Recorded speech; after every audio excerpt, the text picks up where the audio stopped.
18 minutes past 9. 922 118 882, our talkback number this morning. I'd love to hear from you. You might have seen the fanfare of the state government's announcement on the weekend to build that big film studio down at Fremantle on Victoria Quay.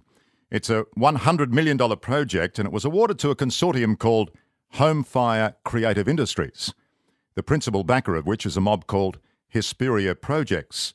Now, Hesperia is owned by property developers Adrian Finney and Ben Lyle.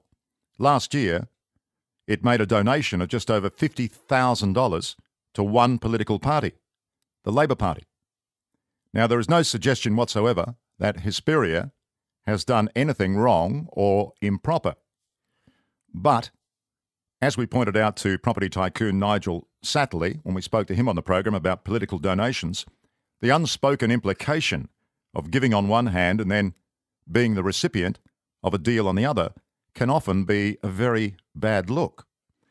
And that is one reason why some of the state's biggest businesses have today called on the state government to finally put a stop to it and make those donations illegal from property developers. The Kwinana Industries Council, which represents all the major companies on the Kwinana Industrial Strip, joins us this morning. Its director is Chris Oughton. Chris, good morning. Good morning, Liam. Chris, do you think we should go the same way as New South Wales and Queensland? Yes, it's overdue.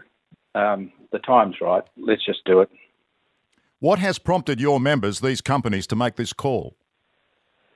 Look, this issue has been going on for us for all the time that I've been at Kwinana Industries Council, and that's 15 years, but more so in the last 10 years. And we have potential encroachments on the industrial buffer zone in 4 or 5 places, not all property developers, I might add, but any encroachment on the buffer zone is a threat to the long-term sustainability of the heavy industrial core and its expansion. And of course, some people will say that, well, you can't expand it because it's noxious and heavy industry. But what you do is you expand it with lighter and lighter industry. So you can actually have light industrial and commercial right to the edge of the buffer zone.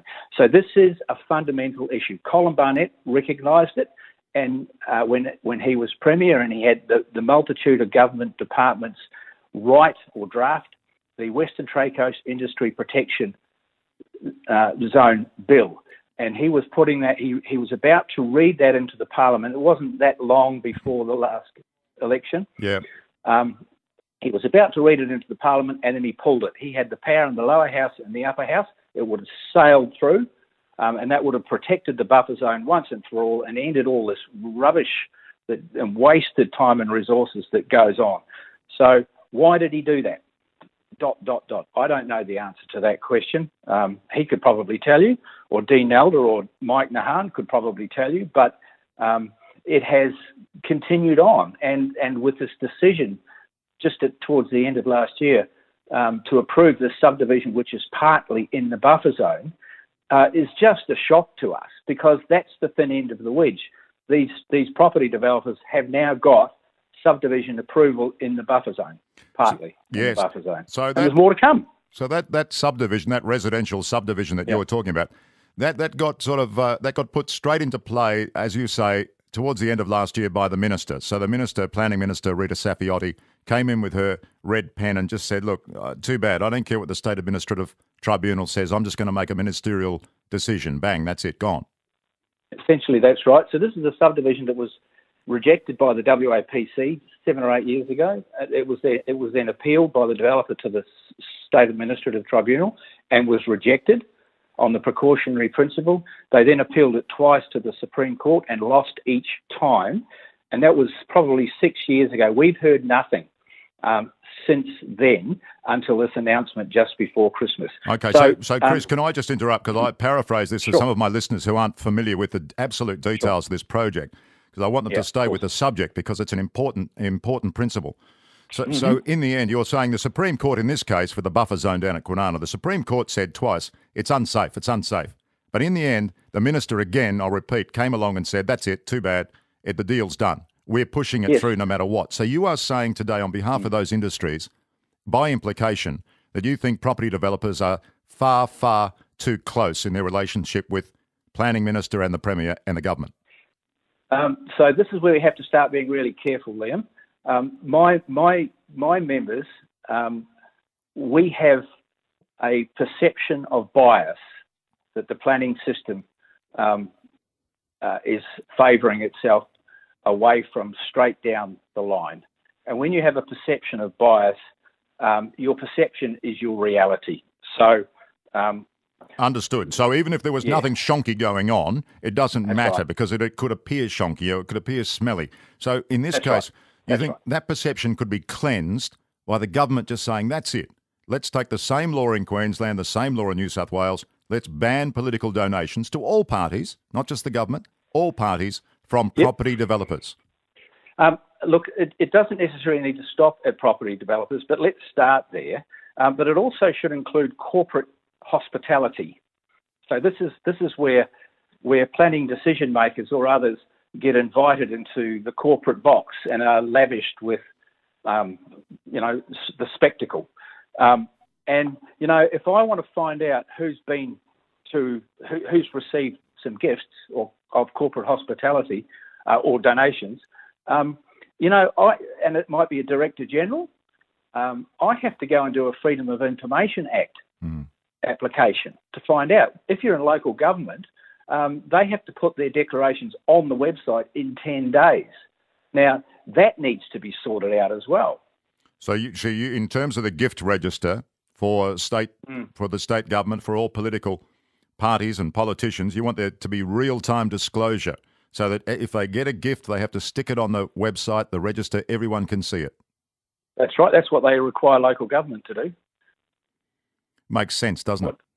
It does. It does. It's just gone on too long. We can't keep going on like this. If we want this industrial area, which is the jewel in the crown of industrial areas for the state and probably the country for that matter, it's got to be protected from encroachment. Look at the trouble that has fallen on Coburn Cement, and this was going back to 2007. There was residential encroachment into the buffer approved then, and one of the findings of the administrative the parliamentary administrative investigation, the third one was that planners, state and local, did not understand the purpose of industrial buffers. Well, and here we are again. You say in your statement, I'll just read it, it says in part, it talks about making sure that the influence of residential property development lobby be weighed carefully against the interests of the state, such that in the future, developers do not have undue influence over decision-making. I mean, that clearly says that you think at the moment they do have undue influence. It does, doesn't it? It does. But you're being very generic. You're not naming a developer, but that's obviously what you think. That's our perception of what's going on.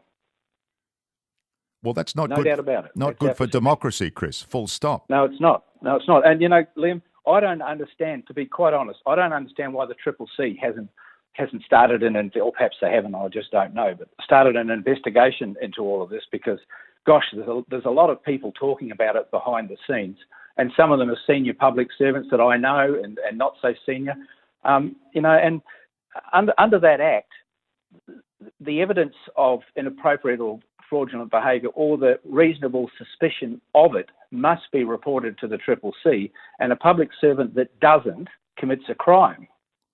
Well, Chris, that's how strong it is. I'm not surprised about the CCC because the political parties, Liberal and Labor, couldn't get their act together long enough to even keep in employment one of the best commissioners in John McKechnie that we've ever had. So the fact that the commission has not been able to do its job properly after that, it's not surprising at all. Well, Liam, I'll tell you this for free. I would welcome a call from the CCC to talk to them. I'd bring my tea chest full of letters that I've written over the last 14 years along with me. I can imagine. Look, thanks for talking to us about it today. It's not a joke either. It's not. No, it's not. But we'll wait and see if either party is brave enough to come out and put that on their election pamphlets today, tomorrow, any time between now and March the 13th. It's not that hard, is it?